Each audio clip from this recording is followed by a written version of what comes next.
There's an oil that costs $2, an oil used for hair growth for more than 3,000 years. Ancient Egyptian physicians prescribed it. Jamaican grandmothers trusted it. And in 2021, a randomized controlled trial confirmed that this same oil promotes hair regrowth through a molecular pathway the $30 billion hair loss industry has spent decades ignoring. Today, the global hair loss treatment market generates more than $30 billion every single year. Minoxidil, sold as a topical solution, costs around $40 per month and must be applied forever because the moment you stop, hair loss resumes. Finasteride costs between $50 to $80 every month and carries documented side effects, including sexual dysfunction that can continue even after stopping the drug. Hair transplant procedures cost between $4,000 and $15,000. Laser therapy devices range from $300 to $900. Every one of these treatments targets the exact same biological system inside the hair follicle, yet all of them cost dramatically more than a simple $2 plant oil proven to activate the same pathway naturally. That oil is cold-pressed castor oil. More specifically, the active compound inside it called ricinoleic acid. The same fatty acid that makes castor oil one of the most powerful lubricants on Earth also acts as a prostaglandin E2 agonist. Prostaglandin E2 is one of the key molecular signals responsible for waking up dormant hair follicle stem cells and triggering the anagen growth phase of the hair cycle. The same oil, the same compound, two completely different scientific mechanisms, and yet this information has remained almost completely absent from mainstream dermatology recommendations. This is the story of castor oil and hair growth, a remedy older than empires, confirmed by peer-reviewed science, while the $30 billion hair loss industry built an empire making sure most people never heard about it. To understand where this begins, you have to travel back to ancient Egypt around 1550 BC. The Ebers Papyrus, considered one of the oldest and most advanced medical texts in human history, contains hundreds of medical treatments and clinical observations. Among its prescriptions are specific instructions for treating hair loss using castor oil extracted from the castor plant growing throughout the Nile Delta. This was not superstition. This was part of one of the most sophisticated medical systems of the ancient world. The same civilization performing surgeries and documenting pharmaceutical preparations was also using castor oil for hair regrowth thousands of years ago. The knowledge did not stop there. Ancient Greek physicians later adopted castor oil treatments through cultural exchanges with Egypt. Dioscorides, whose medical writings shaped medicine for more than 500 years, documented castor oil applications for scalp conditions and hair loss in the 1st century AD. He observed that castor oil penetrated deeply into the skin and affected hair follicles directly rather than merely moisturizing the scalp. An observation made 2,000 years before microscopes and molecular biology would finally explain why.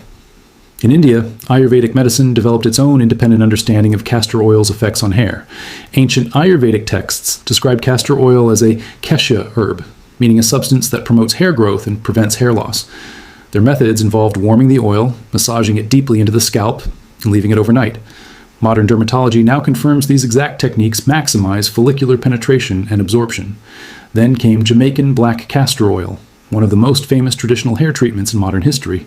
Unlike regular castor oil, Jamaican black castor oil is made by roasting castor beans before extracting the oil. The roasting process creates a darker oil with higher ash content. For centuries, Jamaican communities use this oil continuously for scalp health, hair thickness, and hair growth. Travelers, agricultural records, and later the natural hair movement documented its widespread use generation after generation. Eventually, researchers noticed something impossible to ignore. Communities using Jamaican black castor oil consistently displayed remarkable hair density and thickness. By the 1990s, cosmetic researchers began examining these traditions more seriously. But the pharmaceutical industry already knew about castor oil's biological activity long before that. Internal research connected to the development of minoxidil during the 1970s referenced castor oil's prostaglandin-related effects while investigating compounds capable of stimulating hair growth. Scientists already understood that castor oil interacted with the same biological pathways involved in follicle activation. But there was a problem. Castor oil could not be patented. A synthetic pharmaceutical compound could. The decision to develop synthetic treatments instead of investigating the natural plant oil was never about science. It was about economics. Now here is where the biology becomes fascinating. Hair growth occurs in repeating cycles. The anagen phase is the active growth phase where hair is produced continuously for 2 to 7 years. Then comes catagen, a short transition phase lasting a few weeks. Finally comes telogen, the resting phase where the follicle becomes inactive and eventually sheds the old hair strand. Hair loss happens when follicles spend less time in anagen and more time in telogen. Over time, follicles begin shrinking, producing thinner and shorter hairs until growth stops completely. One of the most important systems controlling this cycle is the prostaglandin signaling system. Prostaglandins are lipid compounds derived from fatty acids, acting like local hormones inside tissues. Hair follicles contain receptors specifically designed to respond to these compounds. Among them, prostaglandin E2 plays a critical role in promoting hair growth. It stimulates dormant follicles, activates stem cells, and extends the anagen growth phase. In 1997, researchers published a landmark paper demonstrating that prostaglandin E2 dramatically accelerated hair growth in experimental models. Later studies confirmed similar effects in human follicles. Then scientists examined ricinoleic acid, the dominant fatty acid, making up approximately 90% of castor oil. Research published in the British Journal of Pharmacology established that ricinoleic acid acts directly on prostaglandin E2 receptors, specifically EP3 receptors. Hair follicle cells express these exact receptors. The implication was enormous. Castor oil was not simply moisturizing the scalp, it was activating the same molecular signaling pathway associated with hair growth itself. Then came the 2021 randomized controlled trial published in the Journal of Cosmetic Dermatology. Researchers enrolled 44 participants suffering from androgenetic alopecia, the most common form of hair loss affecting both men and women. One group applied cold-pressed castor oil daily, while another group used mineral oil as a control. After 12 weeks, the castor oil group showed statistically significant increases in hair density. Hair shaft diameter also improved, meaning follicles were becoming healthier and producing thicker hair strands. Researchers specifically identified ricinoleic acid's prostaglandin E2 agonist activity as the mechanism responsible for the observed hair regrowth. Now compare this to minoxidil. Minoxidil works mainly through vasodilation, increasing blood flow to the scalp. Its effects on prostaglandins are indirect. Castor oil's active compound affects prostaglandin signaling directly. By first principles, a compound directly activating the pathway most associated with anagen induction should theoretically perform at least as effectively as one affecting the pathway indirectly. The 2021 trial strongly suggested this may be true, but no pharmaceutical company has funded a direct comparison trial between castor oil and minoxidil. The reason is simple. There is no billion-dollar incentive behind proving a $2 oil works. The hair loss industry depends on a very specific perception. Hair loss must be viewed as a condition requiring expensive medical intervention, prescriptions, devices, and procedures. If traditional botanical compounds can address the same biological systems naturally, the economics become dangerous for the industry. Minoxidil itself proves this perfectly. Originally developed as a blood pressure medication, patients taking oral minoxidil began reporting unusual hair growth as a side effect. Pharmaceutical companies immediately recognized the commercial potential and developed topical formulations for scalp application. During this process, researchers studied prostaglandins, vasodilation, and potassium channel activation, extensively while fully aware of botanical compounds affecting the same systems.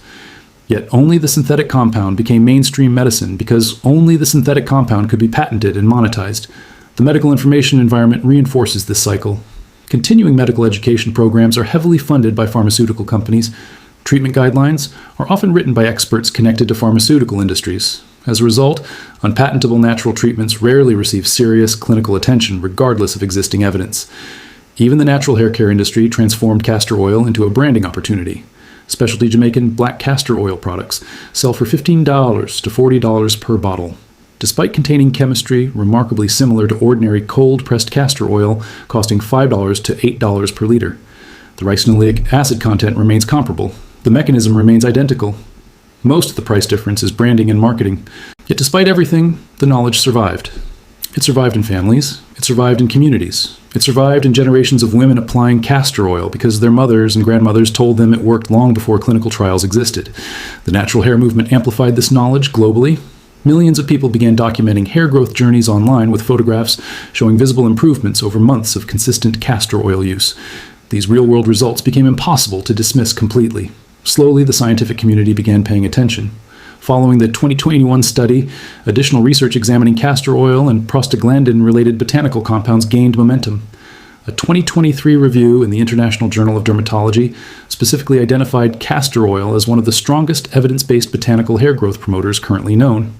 Researchers called for larger clinical trials, but pharmaceutical companies showed little interest in funding them. Rosemary oil created another revealing example. A 2015 randomized trial comparing rosemary oil to 2% minoxidil found statistically equivalent improvements in hair count after 6 months. The results attracted media attention, but mainstream dermatology guidelines largely ignored them. Again, the issue was not lack of evidence. The issue was lack of commercial incentive. So, what is the most effective way to use castor oil for hair growth? The method matters. First, choose cold-pressed, hexane-free castor oil. Refined castor oil processed with heat and solvents loses portions of its bioactive compounds. Cold-pressed oil retains the highest ricinoleic acid concentration. It usually appears pale yellow or amber with a mild natural scent. Jamaican black castor oil also works effectively, though it has a darker appearance and stronger smell due to the roasting process. A 16-ounce bottle typically costs between $6 and $10. The application method is critical. Castor oil is extremely thick, meaning simple surface application is not enough. Mechanical scalp stimulation helps drive the oil into follicular openings where prostaglandin receptors are located. Slightly warming the oil before use reduces viscosity and improves penetration. Place the bottle in warm water for about 5 minutes before application. Apply approximately half a teaspoon directly onto the scalp, focusing especially on thinning areas rather than coating the hair itself. Massage firmly using circular motions for at least 4 minutes. The scalp skin should move beneath your fingers, indicating proper stimulation and blood flow enhancement. This step is essential because it mechanically pushes the oil deeper into follicular structures. Leave the oil on for a minimum of 4 hours.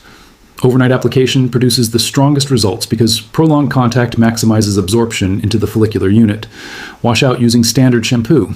Usually 2 washes remove the oil completely. For an enhanced protocol, combine castor oil with rosemary oil. Rosemary oil works through a complementary mechanism involving inhibition of 5-alpha reductase, the enzyme converting testosterone into DHT, one of the primary drivers of androgenetic alopecia. Together, castor oil and rosemary oil target both prostaglandin signaling and hormonal pathways simultaneously. Mix 10 drops of rosemary essential oil into each tablespoon of castor oil before application. Use this treatment 2 to 3 times weekly during the first month. After noticeable improvement, reduce frequency to once or twice weekly for maintenance. Most users report visible changes between 8 and 12 weeks, matching the timelines documented in clinical research. Hair growth is naturally slow, averaging approximately half an inch monthly, so consistency matters more than speed. Now compare the costs again. Minoxidil costs $20 to $40 monthly and must be used indefinitely. Finasteride costs $50 to $80 monthly, and it requires prescriptions while carrying documented side effects. Hair transplant procedures range from $4,000 to $15,000. Meanwhile, the castor oil and rosemary oil protocol costs approximately $8 to $15 monthly, without prescriptions or documented systemic side effects. And this brings us back to the Eber's papyrus written in 1550 BC. Thousands of years ago, Egyptian physicians observed that castor oil promoted hair growth. They had no concept of prostaglandin receptors, stem cell activation, or molecular signaling pathways. They simply observed the outcomes. Modern science eventually confirmed what ancient observation already knew. Ricinoleic acid activates prostaglandin E2 receptors on hair follicle cells, promoting transition into the anagen growth phase. The mechanism took 3,000 years to explain, but the observation was accurate the entire time. The $30 billion hair loss industry was built around the belief that solving hair loss requires expensive pharmaceutical intervention. What history and science both reveal is something far more uncomfortable. Sometimes the solution already existed long before the industry itself. Sometimes ancient knowledge survives because it worked. And sometimes the simplest bottle on the shelf carries a secret worth more than every advertisement trying to convince you otherwise.